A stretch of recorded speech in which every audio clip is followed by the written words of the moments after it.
The following program is being brought to you on the Voice America Variety Channel. For more information about our network and to check our additional show hosts and topics of interest, please visit voiceamericavariety.com. The Voice America Talk Radio Network is the worldwide leader in live Internet talk radio.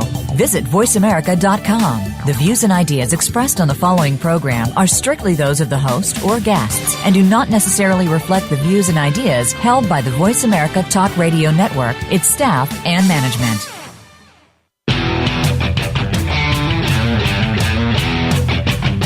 Your new or existing home is one of your most important assets, yet too many people rely on sites, shows, and tips from people who are not in the real estate business when making important decisions. It's time to get real and trust a professional.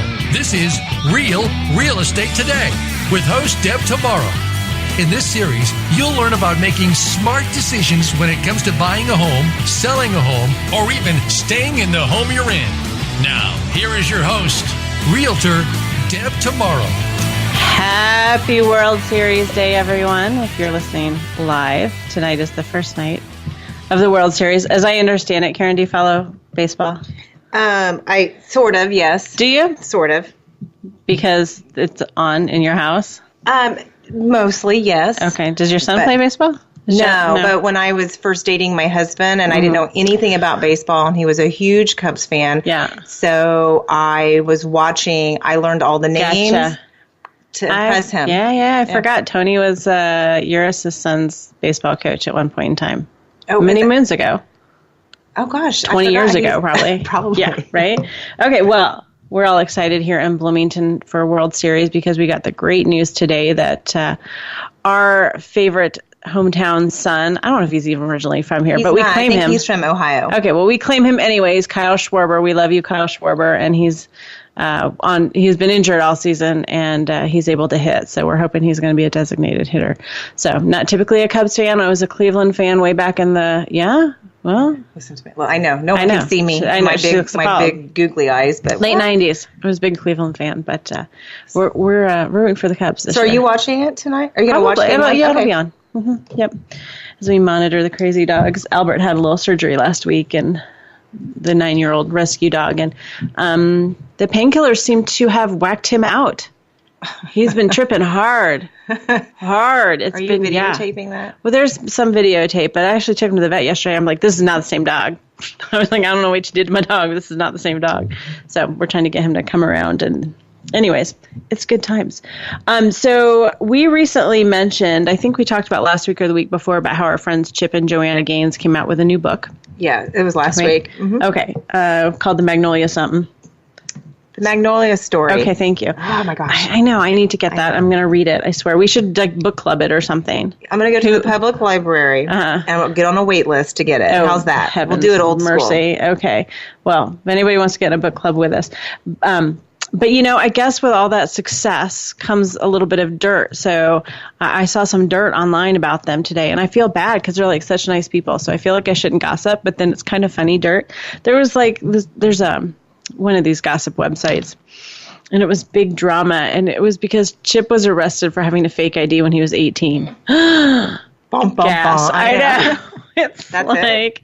That was it? Yeah. Well, no, and there's another one too, but I think it was in the book. Like, they're confessing to this stuff now. Okay. There was also another arrest that had to do with, could you guess? Can you guess what it's for? Manufacturing meth, attempted murder. No. $2,500 in unpaid fines to animal control. Well, they do have a lot of... Well, this was a long time ago. It was when she was pregnant with their first son. I read the whole story. And they had a neighbor across the street who, you kind of get into battles with neighbors sometimes. You have crazy neighbors or whatever. And they would let their dogs just kind of like run around the yard. And the neighbor would call and say the dogs were, not on leashes per the leash law, and animal control would come and pick them up. And then they would go down and they would get fined and get tickets. Some of the tickets were in Joanna's name and some of the tickets were in Chip's name. And she was pregnant. So they went down to try and they were told they could put all the tickets into Chip's name so that she wouldn't be in trouble since she's pregnant and stuff. So they went down to the police station to do that. And then they said it was like a bait and switch and arrested Chip on the spot or something. Oh my God. It doesn't even make sense to me. But anyways, that was the big drama. So as I was reading these stories, then I saw another blurb for, see how my mind, this is go from point A to point B to point Z. So they're actually doing a casting call for the next season of Fixer Upper. So I thought this was important, hard-hitting news. It is. That means I need to be headed to Waco to find. You are correct. Spot. So, and I think Rachel will probably post a link for all our Waco fans out there. But you have to be within 40 miles of Waco, Texas. And you have to have found a home in the Waco area that's in your dream neighborhood, but the house is a nightmare. And then to be eligible, you have to be in the process of buying or plan on buying a home within 40 miles of Waco. You have to be energetic, outgoing, and fun. You need to have a minimum $30,000 budget for renovation, and you have to be at least 21 years of age or older. So they only have about one page on their sort of general casting call, and then you click on a link, and it gives you all these like questions you need to answer. I'm kind of I'm surprised that it says that you have to be energetic and whatever, because I've watched that show and sometimes they're not. No.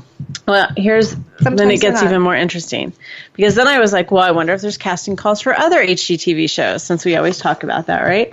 And so I stumbled upon one that Property Brothers is. Why don't you like Property Brothers? Their teeth are too big. No, I don't know. I liked it at the very beginning, but then they started doing the second show, the buying and selling, and then brother versus brother. Like, I don't know. And then they recorded that album, and it was all jumping the shark from there. Sure. Yeah, okay. Well, I thought this was interesting because I have some clients who are actually moving to Nashville right now as we speak. So I'm like, oh, I should pass this along to them, right? Casting call for Nashville. They'd be great for it. Yes, they would. But it's like 11 pages of questions. And I thought it was really interesting. So to be eligible, you must be moving to Nashville, 40 minutes from downtown Nashville. Be buying and renovating a fixer-upper. Now, they're making all of this sound like you already have a house, which I guess we sort of suspected. I think the whole let's go look at 3 houses and you pick one kind of thing is probably a sham for the show. I think they already have one in mind. Again, be outgoing, energetic, opinionated, and fun. Have a minimum reno and design budget of $70,000. Be able to make quick decisions in order to keep tight timelines. Be available for up to 10 days of filming staggered over 6 to 7 weeks. And be enthusiastic about working with our experts who have the design and construction know-how to help create your dream home. So it says the benefits of being on the show is a contribution towards your renovation. I don't know what that means. I don't either. Yeah. And then you'll be given expert design advice and a completed renovation of 3 to 4 rooms in 6 to 7 weeks. So then it gives you, lists all these questions, and I highlighted a few because I thought they were interesting. You have to have a sidekick. If you're not married. If you are not part of a couple, the network requires a sidekick to appear on camera for all shoot dates. And then you have to fill out all this information about your sidekick. But I wonder why. Probably because at some point in the show, it shows the 2 people discussing things. And you can't really have a discussion with yourself. It could be like the, keeping up process? It could be keeping up with Kardashians where I'm by myself. Room? Yes, I'm just saying what I think to so one of the questions, millions of viewers. Tell us about you. What makes you and your sidekick memorable and unique? It's all starting to make me really feel uncomfortable. Your house budget has to be under $900,000. Your renovation budget is a minimum of $70,000. And then this says this is for 4 rooms to be featured, no basements, no 2 of the same room. So I guess you can't do 2 bedrooms. And it has to be, they get really specific here, it has to be kitchen or bathroom, but not kitchen and bathroom. And they pretty much always do kitchen. I don't even see another reason why I'm not quite sure I like the show.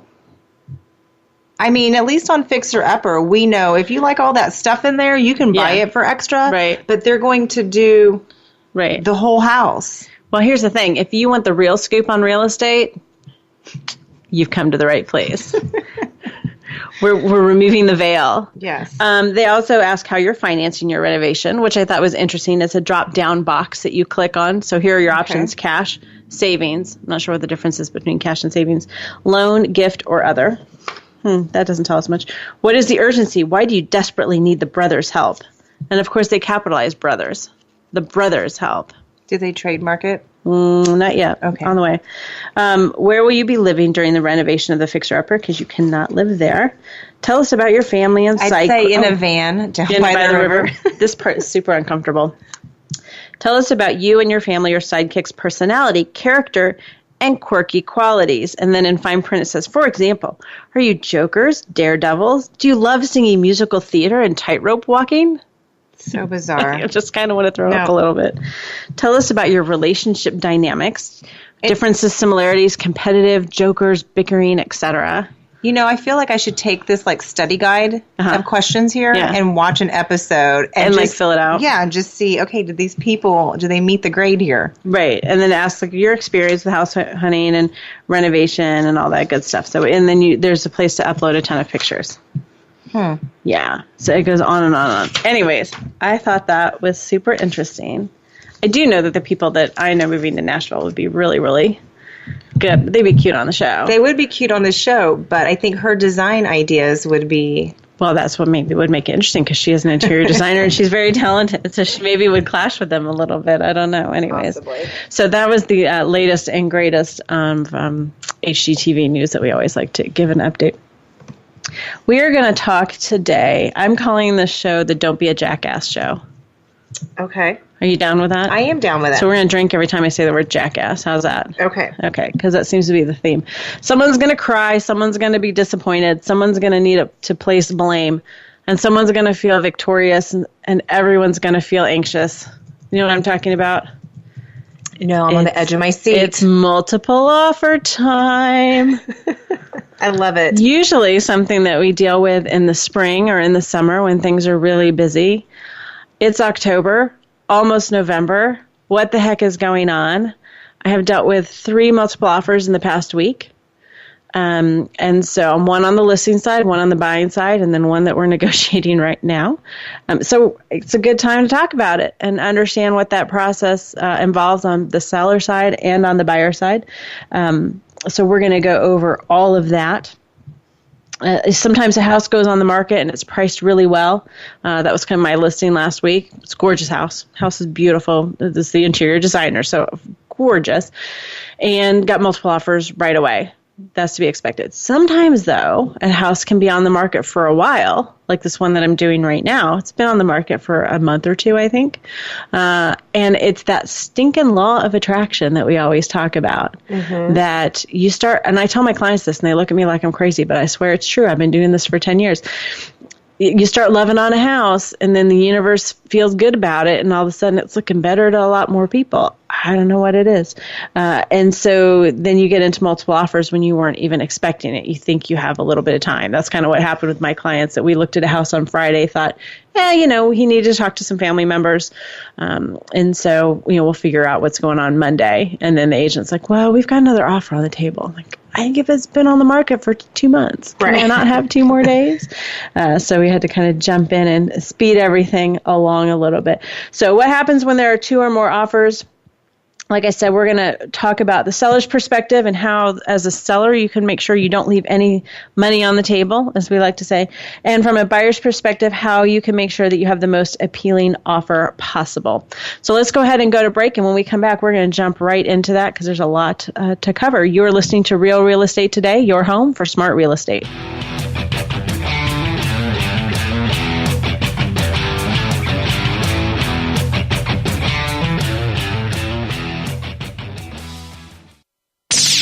The Internet's #1 talk station. #1 talk station. VoiceAmerica.com. Are you interested in buying or selling a home? Not sure what the next step is? Deb can help. Go to realrealestatetoday.com and click on Start Here. You'll be asked a few simple questions, and Deb will personally contact you to help answer your real estate questions and connect you with a realtor in her personal nationwide network of realtors. So even if you aren't in Deb's service area, you're guaranteed to find a good match wherever you are. Visit realrealestatetoday.com. You count. Tune into Inner Revolutionary Radio and join the spontaneous wave of people all over the planet who, like you, are changing our world from the inside out. Follow the movement. Meet guests who are shaking things up. Call in and gain insights and courage to empower your own voice. Large or small, your part counts. So join us. Co-hosted by Beth Green and James Maynard, Inner Revolutionary Radio airs live every Thursday at 3 p.m. Pacific Time, 6 p.m. Eastern on the Voice America Variety Channel. You've heard of good things coming in packages. Well, maybe there's a little more to that saying. But when you think about it, packaging is one of the most important things that can represent your business. Tune into Ditch the Box with host David Marinak. Each week, we'll discuss flexible packaging, marketing, sales, and how it all comes together in one container. Lower costs, increased margins. Listen to the show. It might just save you a ton. Ditch the Box is heard live every Wednesday at 4 p.m. Eastern Time, 1 p.m. Pacific on Voice America Variety. Streaming live, the leader in Internet Talk Radio, voiceamerica.com.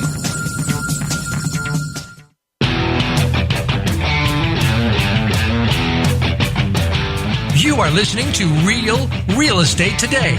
To reach Deb Tomaro or with questions and comments about the show, please send an email to Deb at realrealestatetoday.com. That's Deb at realrealestatetoday.com. Now, back to this week's program. All right, welcome back to the show. I'm calling Don't Be a Jackass. Karen Jane, thank you. Although it's clear, as I was over break thinking about it, I thought I didn't really make it clear why I'm calling this show Don't Be a Jackass. No, you wanted to keep people on the edge of their seat. Okay, so I need to. Back. Okay, let me try and make this connection here. I'm not sure that I can, but in my mind, it all makes perfect sense. And that is that multiple offers are frustrating, and that on both sides of the deal, my best advice to you is to not be a jackass. If you want this house, if you're a buyer and you want this house, don't be a jackass. And does that make sense? Is that the best advice in the world? I think it's pretty good advice. And if you're a seller, don't be a jackass. And you're going to go into examples as to I don't know. Do we need examples? Can we just leave it at that and call it a day? I don't know, because people who are like true jackasses don't even realize that they are. You see what I mean? Yeah. They're oblivious to it. Okay, so we're going to educate the world on how to point out jackasses to jackasses. Okay. Oh, we're going to be drunk by the end of it, though, because we're saying jackass so much. Or canoes. We'll have to explain that at some point. Okay, so let's start with sellers. All right, so we're going to talk about the selling side for a little bit. So maybe you've been negotiating for a few days, or like this one deal I'm in the middle of right now. They got an offer on Friday. They've been negotiating for 5 days. They still don't have an agreement, and all of a sudden a second offer comes in. Woohoo! It's exciting, right? Or maybe you got an offer and then your realtor's gone back to the other people who've expressed interest and said, hey, we have an offer on the table. Do you want to get in? Because that happens a lot too. If you have a good listing agent, they're keeping track of who has some interest and who doesn't, and they're trying to drum up multiple offers because usually it drives the price up, and that's good for sellers because that's what the listing agent's job is, to get the seller the most amount they can. So now what do? You have a couple of options. You can accept one offer, reject the other.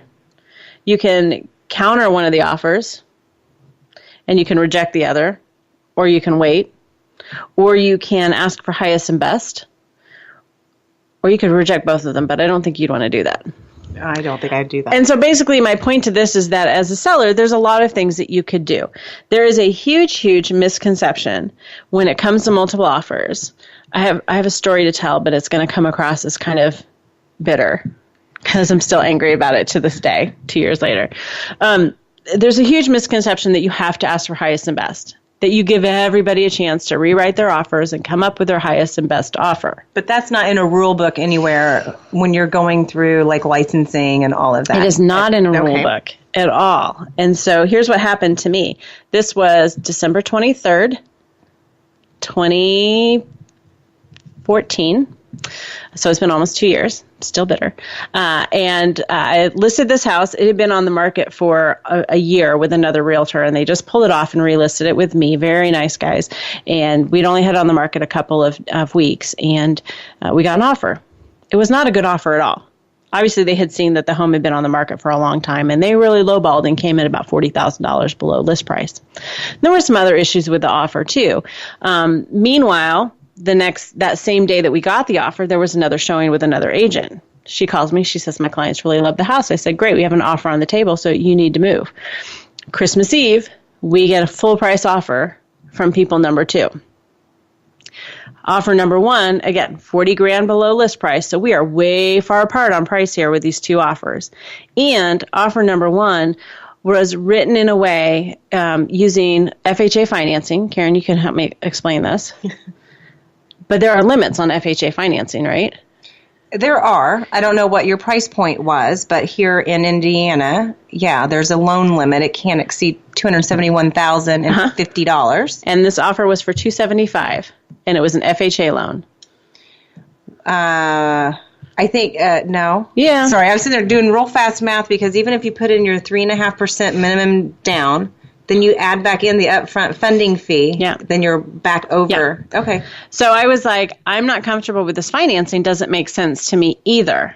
Talk to my sellers, and here's what's really important to understand, especially if you're on the buyer side of it. Don't take it out on the realtors. Ultimately, it's the seller's decision. My job is to lay out to the sellers what their options are. They said, it's Christmas Eve. We would like to have an accepted offer on our house for Christmas. We don't want to go to highest and best and wait for after Christmas when we know what we're going to end up with because we know that these 2 offers are too far apart. And the first offer has come back, had said to us, well, we think this needs to be replaced. And, sends us this laundry list of all the things that they think are wrong with the house. And that's why they're low offer. Offer number 2 was, we love your home. Here, we'll give you what you want. So does it make sense at that point to go back and ask for highest and best?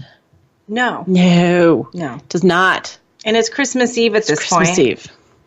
So we accepted offer number 2, and we rejected very nicely offer number 1. And then the realtor for offer number 1 told her clients that I was violating Realtor Code of Ethics because I did not ask for highest and best. She didn't understand law. And then those buyers called my broker, and I got a call from my broker at 9 o'clock on Christmas morning. This is why I'm bitter. Christmas is literally the one day of the year that I don't deal with real estate. 364 days of the year, every other year. Christmas, I go, no, we're not doing real estate today. And the guy, and he forwarded me the voicemail from the pissed off buyer who was threatening to file a complaint with the Attorney General. What the? And did you say, please go ahead? My broker was like, what the heck? Go ahead, please. Crazy people. Yeah. So anyways, obviously nothing ever came from it because we followed every rule and every obligation. And they just, but I hear this all the time. Well, don't they have to ask for highest and best? No, they do not have to ask for highest and best. Okay. But a lot of times they do. The situation I was in last week, we did ask for highest and best. The offers were super, super close. And so in that situation, for sure, if there's not a clear winner, you want to give everybody, whenever I can, I'm going to ask for highest and best. I'm going to give everyone what's called a multiple offer notification. And it says, hey, we're going to formally notify you that we have multiple offers on the property. Everybody's going to sign it, which means if I'm signing it, I as a realtor am signing this too. Which means I'm not lying to you. I'm not trying to drive the price up and tell you we have another offer when we don't have another offer. There is another offer on the table. And we're going to give everyone a chance to make a new offer with the same knowledge. Because what always kind of bothers me is that offer number 2 usually knows there's already an offer on the table. Mm-hmm. So they're making their offer with a different knowledge base than offer number 1. So whenever it makes sense to level that playing field, I certainly want to do that. Again, you can also, if you have 2 offers and one is just a little bit better, you might decide just to counter on that one offer and try and work with that rather than going back to everyone. But I think whenever you can, you definitely want to go highest and best and try and drive that price up.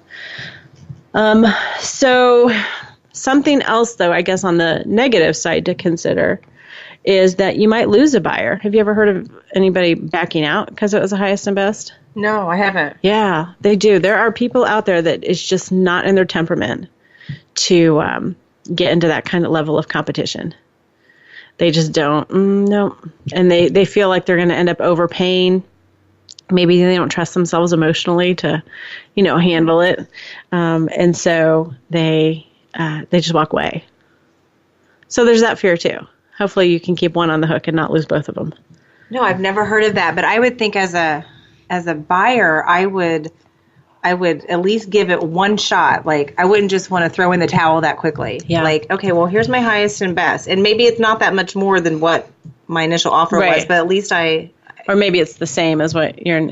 It always amazes me. I always think when you go into multiple offer situation like that, and you're the buyer, that you're going to offer at least list price, if not more.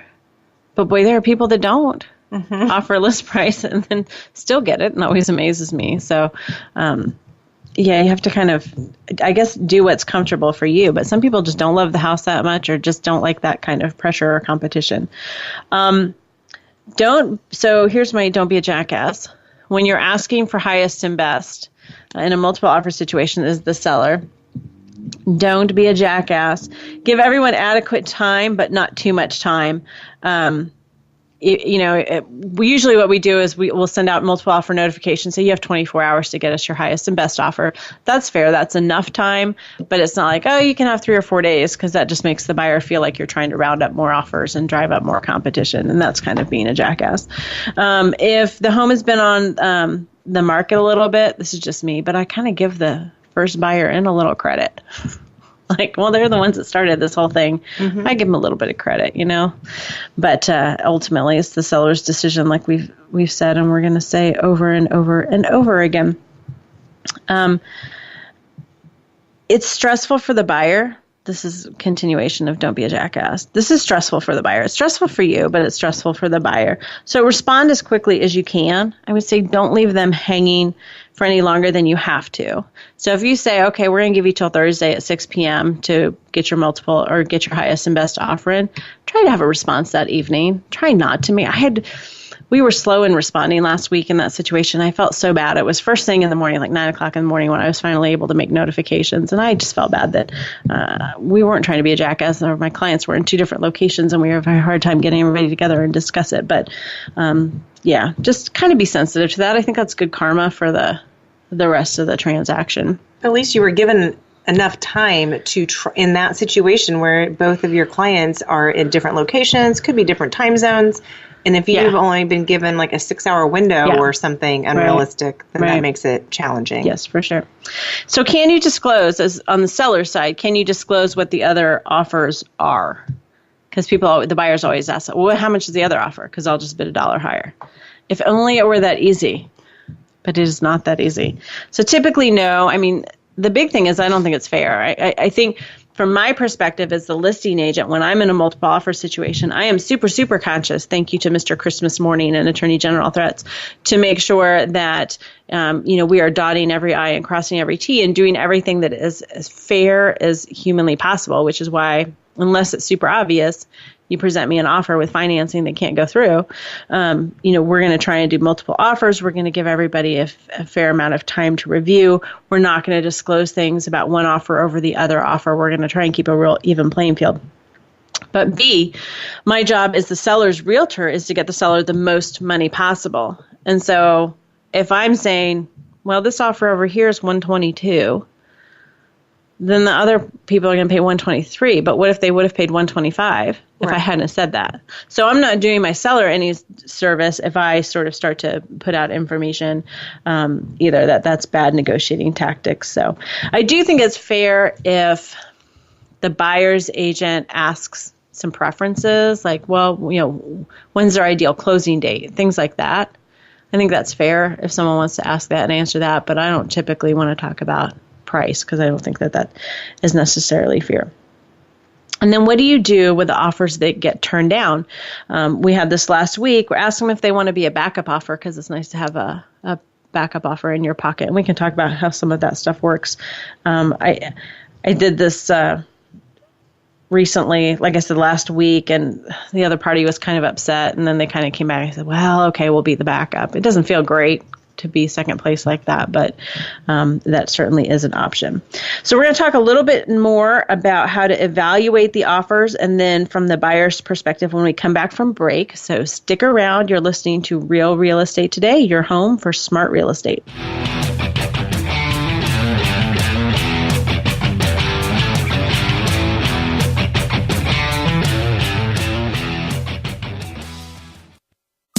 Streaming live, the leader in Internet talk radio, voiceamerica.com. Are you interested in buying or selling a home? Not sure what the next step is? Deb can help. Go to realrealestatetoday.com and click on Start Here. You'll be asked a few simple questions, and Deb will personally contact you to help answer your real estate questions and connect you with a realtor in her personal nationwide network of realtors. So even if you aren't in Deb's service area, you're guaranteed to find a good match wherever you are. Visit realrealestatetoday.com.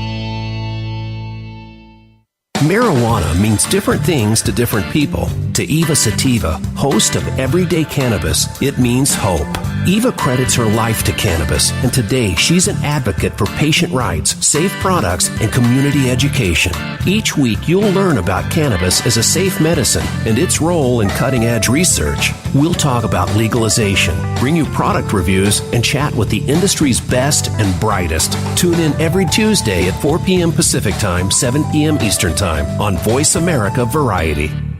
Want an insider's pass to everything that goes on in Hollywood? Join Summer Helene every week for Behind the Scenes. Summer Helene is known as the Duchess of Hollywood because she knows the insiders, legends, and celebs, and brings the stories, the gossip, and the backstage scoop.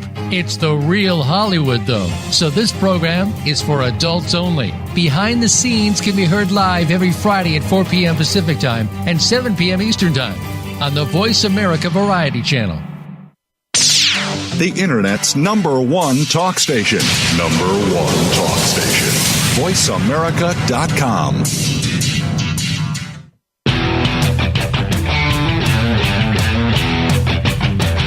You are listening to Real Estate Today.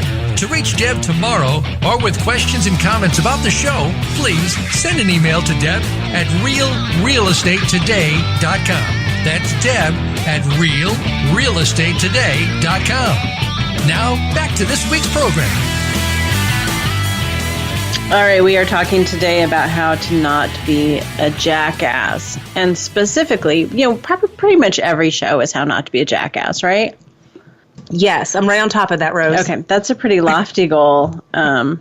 Like I should know because I'm pretty good at how to be a jackass. But today we're talking specifically about multiple offer situations, what you should and shouldn't do, how you should, what you should do as a seller to make sure you don't leave any money on the table, what you should do as a buyer to make sure that you get the best deal possible and you get the home. So we're going to talk a little bit about evaluating offers, but I also think this is going to roll over into a future, maybe next week, episode where we're going to talk about all the different things that can be negotiated in an offer because it's a lot more than price. And that is sort of what goes on here in the multiple offers is that we're looking at offers, not just the price, but there are other things that a seller should evaluate. But this section really goes for sellers and buyers. And this is going to go in my order of kind of importance, the way that I look at things. So the first one obviously is price, but keep in mind appraisal. So I've been in some multiple offer situations and someone's willing to pay for whatever reason, it's the right property. They see the value there. They're willing to pay way over list price. But is the house going to appraise? And what happens if the house doesn't appraise, Karen? They either need to bring that difference to closing or go back and renegotiate the price. Yeah, and most people don't have that. And there are some loans, too, where you can't buy it at all, right? Like with an FHA loan, is that true? I've not come across that. Okay. I mean, if the appraisal comes in less, it's always given back and say, we can do the loan, but now this is the cap. You have to bring more. Yeah. Mm-hmm. So if it appraises for $5,000 less than cash, than the purchase price, agreed upon purchase price, then you would have to bring an additional $5,000 to closing. Right. Which most buyers don't have. And there is in our state contracts, in Indiana state contracts, there's a standard clause in there that says if the property doesn't appraise, correct, that the buyer doesn't have to buy it. So, but that is something to consider. And, cash buyers don't have to have appraisals. So that certainly can sometimes be a benefit there if you feel like you're pushing it on the price aspect of things. If you have closing cost assistance, that's fine, but make sure that you build that into the seller's bottom line. So if you want to offer list price, but you need $3,000 in closing cost assistance, probably needs to be list price plus $3,000 to to come out as a list price offer to the seller. Most sellers, have you ever run into a seller that says no to closing costs assistance? The only time that has happened, it was a for sale by owner. Oh, and did they explain why? Or I did not ask because this was like last week when we were talking about it, but the buyers had already talked to the sellers and that they wouldn't pay for the buyer's representation. Yeah. So they were all trying to do this on their own. Yeah. Okay. Yeah.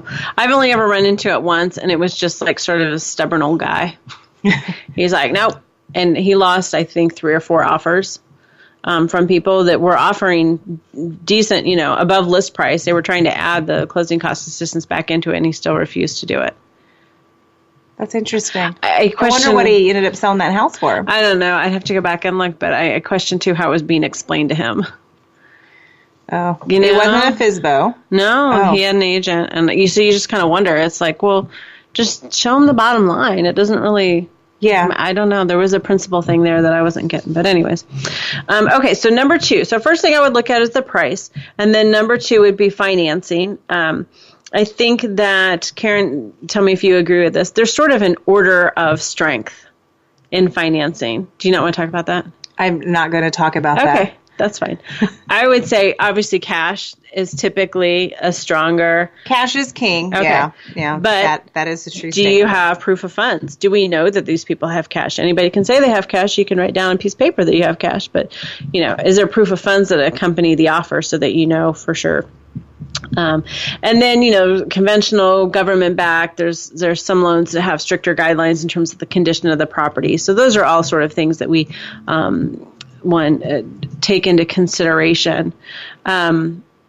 Here's an example, though. I had an interesting deal earlier this year, last spring, and we kind of purposely priced the house a little bit low. It was an estate deal, and I knew it was going to sell pretty quickly because it was in a great area, great neighborhood, but it was dated, and it was an estate. They just needed to kind of be done with it, and so we priced it low, and what we did was we said, okay, we listed it on Monday and said everybody has till Thursday at 6 o'clock to send any offers to us. That's when we're going to review offers.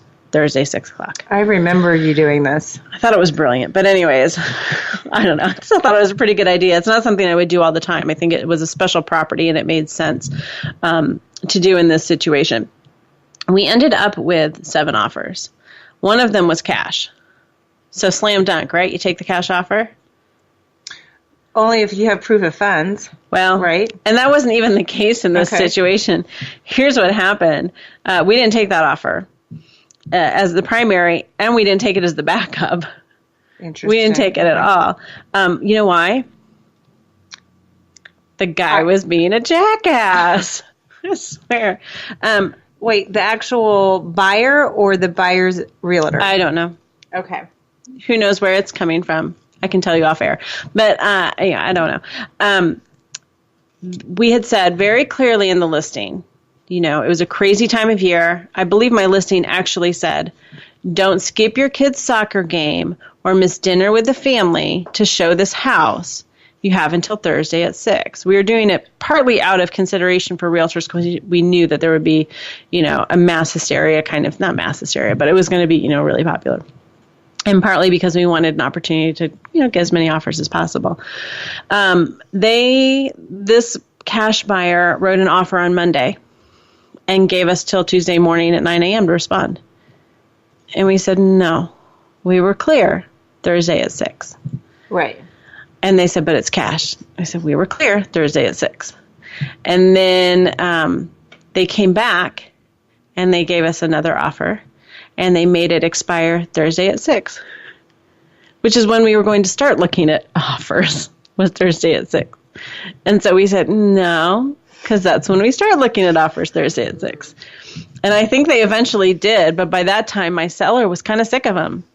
They were just like, if you can't respect what, the sort of plain rules that I've set out. Mm-hmm. And it wasn't like they were real jerky plain rules. I mean, that wasn't, No, but you have advertised the sale of that home in that manner. Yeah, and then we made it pretty clear. What if I was the next buyer and then I found out that that's what you've done? Right. I'd be calling you on Christmas Eve. Right. And saying, I'm going to report you to the Attorney General Yes. for, yeah, exactly.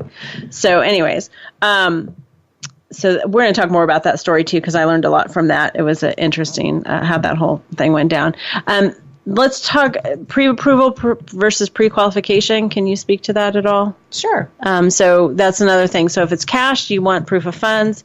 If it's a loan, you certainly want some sort of letter from a lender. Right. Yeah, you want something from a lender. It does show in good faith that this person has taken the time, whether it's been behind a computer or on the phone or in person, to meet with the lender, get credit pulled. At a minimum, whether it's a pre-approval or a pre-qualification, at a minimum, credit is pulled. Certain places will, the definitions are different, but one versus the other, one, you're looking at income, you're looking at pay stubs. Some may even go through an initial underwrite, goes to the underwriter and they review everything. But you'll know in your town just by reputation, word of mouth, like which lenders, the letters that you do have from what lenders are pretty solid. Yep. And that has been a big factor in some of the multiple offer situations that I've been in, where I've had almost the exact same offers side by side. Everything's the same except one is a local lender and one is an out-of-town 800 number kind of thing that we've never seen a face of. And typically we're going to go with the local lenders.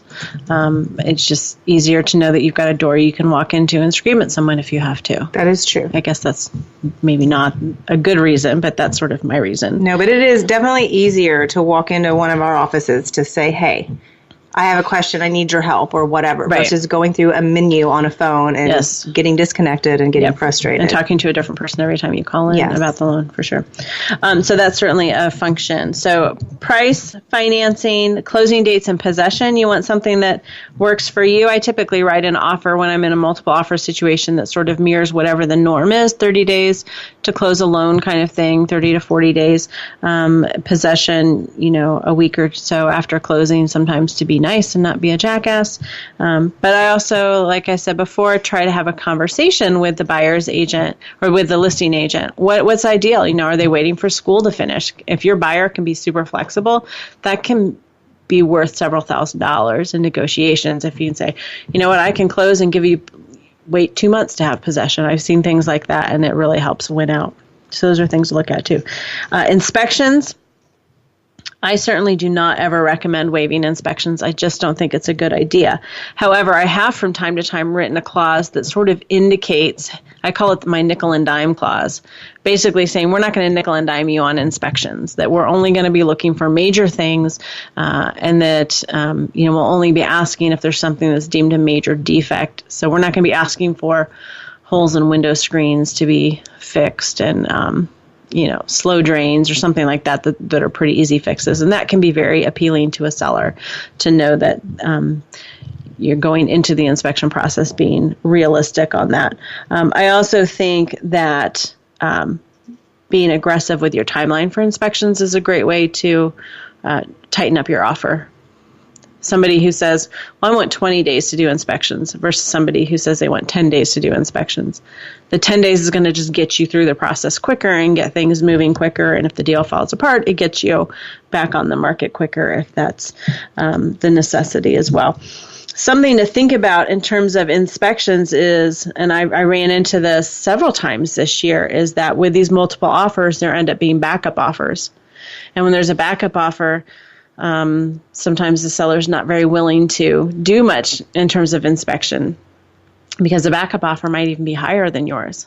I had a couple clients this year that ended up, they got their offer accepted and then somebody came in too late to the game. And so they ended up being a backup offer and it was significantly higher than the offer that my client had. So when we go to negotiate for inspections, the seller's like, I don't really care. No, I'm not going to do those things because they kind of want to kill the deal. But they can't unless it, for contractual purposes. They can't, the seller at that point can't walk away. But they can say, no, we won't do those repairs. And then the buyer decides to walk away and then they can go with offer number 2.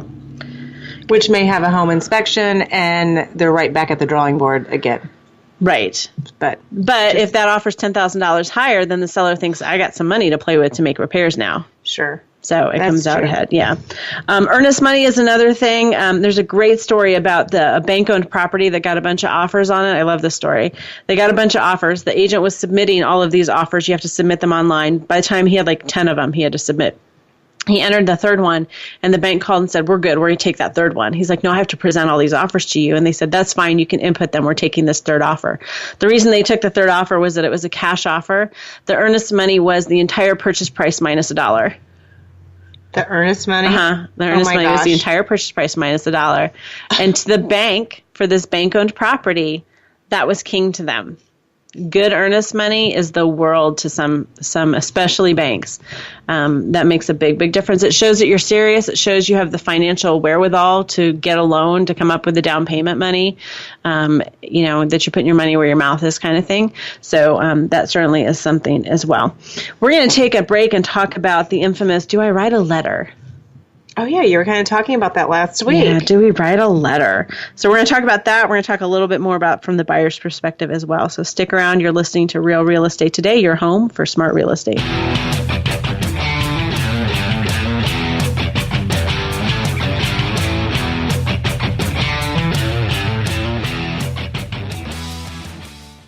Stimulating talk. It gets those synapses in the brain firing really fast. All the time. The number one internet talk station where your opinion counts. VoiceAmerica.com.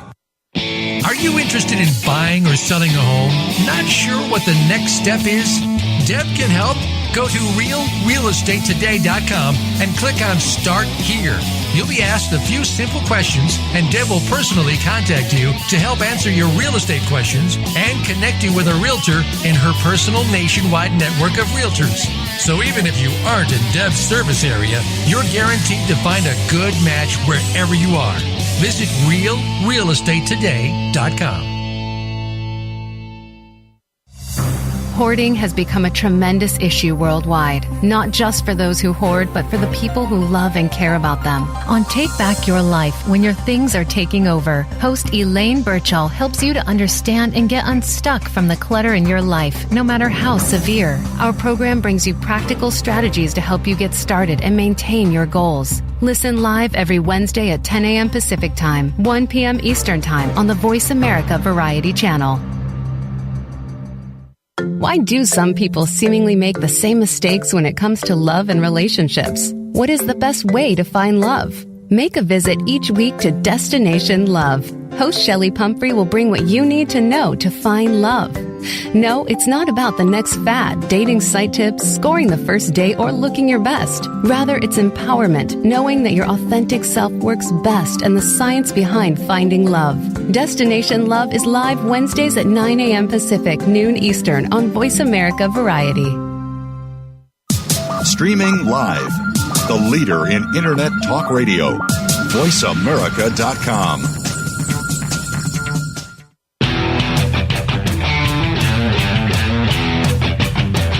You are listening to Real Real Estate Today. To reach Deb Tomaro or with questions and comments about the show, please send an email to Deb at realrealestatetoday.com. That's Deb at realrealestatetoday.com. Now, back to this week's program. All right, we are back talking about multiple offers, how to not be a jackass from the seller's perspective and the buyer's perspective, increase the chances that you get what you want. So one of the things we get asked a lot is, should I write a letter? If I'm the buyer and I want a house, I see all these articles saying I should write a letter, pleading my case. See, I bought a house before the internet. I didn't even know people were writing letters when they wanted to buy. Right. I've had it happen a few times. And I have a little bit mixed emotions. And I was talking with a colleague last week, and she was sharing with me a letter that her client had written and wanted to present with an offer. And I thought, some of the things in there were good. They were talking about like the piano and where they were going to put the piano and their daughter to take piano lessons. And that tugs on the heartstrings. That's great. Emotions, all that good stuff.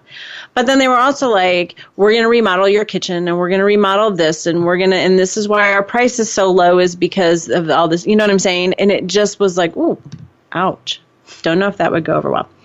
I'm a big fan of trying to, at least at minimum, put a face on my offer. So what I typically do is when I present the offer to the listing agent, I'll say something like, This is a really nice couple. They have a 2-year-old daughter and another one on the way, and they work at the university, and she teaches yoga or whatever, because it just humanizes it a little bit. But I found this article that I wanted to read because it really opens up a whole other perspective that I think is really important for people to look at. So this is actually from Realtor magazine, and it's written for realtors, and it's written by a realtor, an attorney, and a broker. And she says, I had buyer clients who once insisted on writing a letter to the seller and making the case for why their offer should be accepted. They went the personal, emotional route, explaining that they were meant to own this home because it had the same colors that they had in their wedding. Collective gag. The offer itself was strong and met the asking price plus some closing costs. So I can't say whether the letter made a difference when the seller finally accepted their offer, but it certainly made a difference down the road when it came time to negotiate on inspections and the seller refused to budge. When issues arose after inspection, the seller was none too willing to negotiate, knowing how much my buyers wanted this house. Because of my buyers' disclosure of emotional attachment to the property in their letter, it put them in a weaker negotiating position. And the seller was able to take advantage of that. So it's common advice during inventory crunches like the one that the market is experiencing now, that buyers write personal letters to sellers to stand out and increase the chances of having their offer accepted, but very few recognize the downside to buyers' letters, disclosing information that sellers can use against buyers at the negotiating table.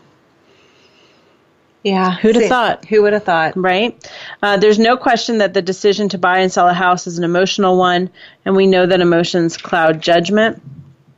But sellers are concerned mostly with their bottom line. At the end of the day, I had a client say to me once, he said, well, I'd love for this nice family who wrote the letter to get the home, but at the end of the day, I have to look out for my family, which means I need to get every penny out of this house I can because I'm moving to a more expensive market.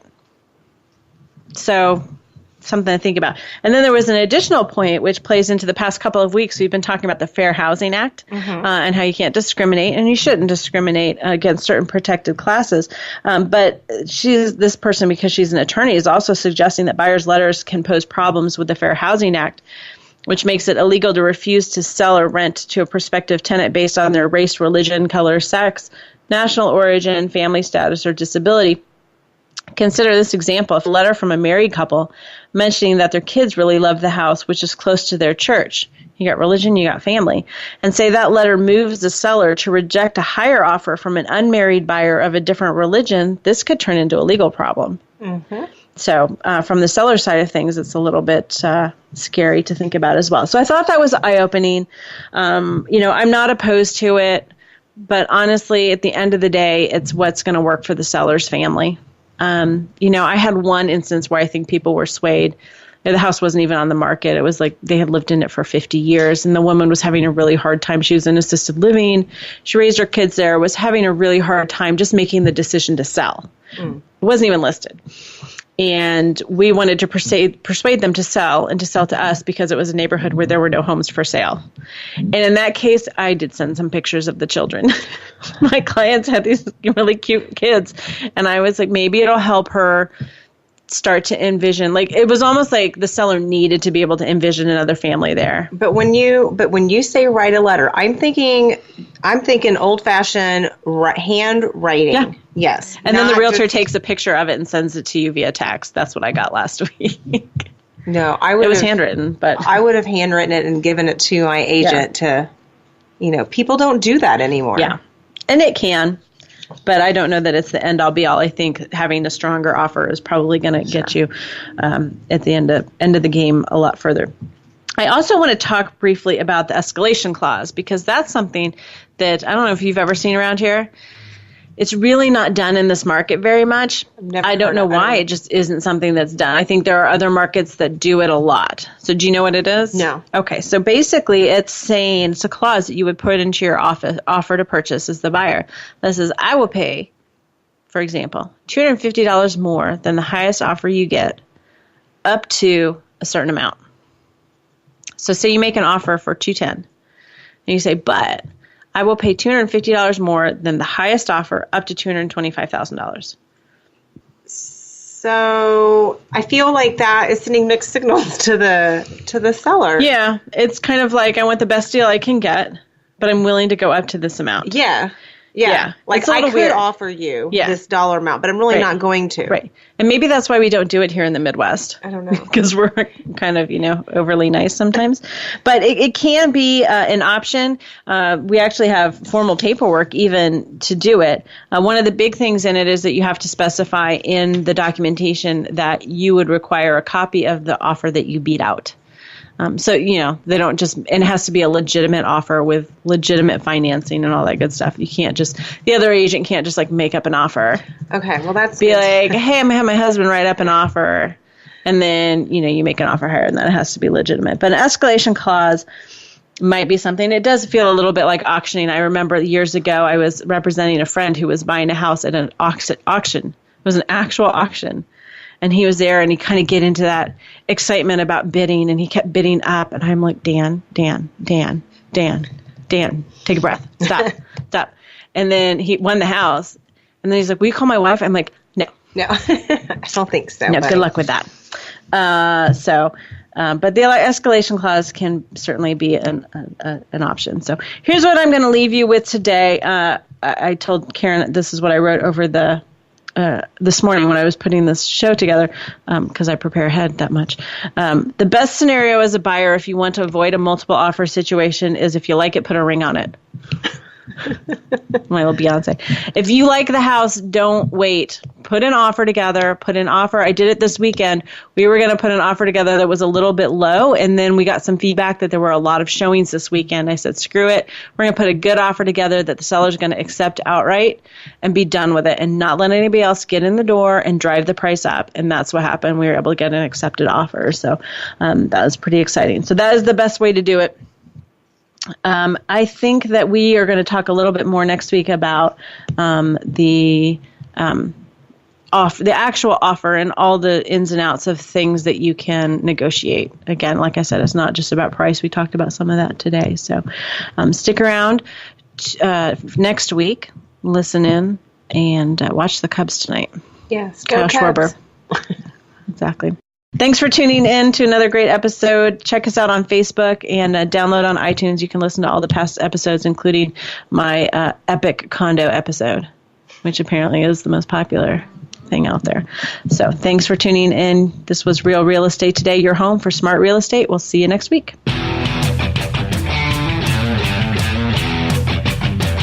Thank you for tuning into Real Real Estate Today.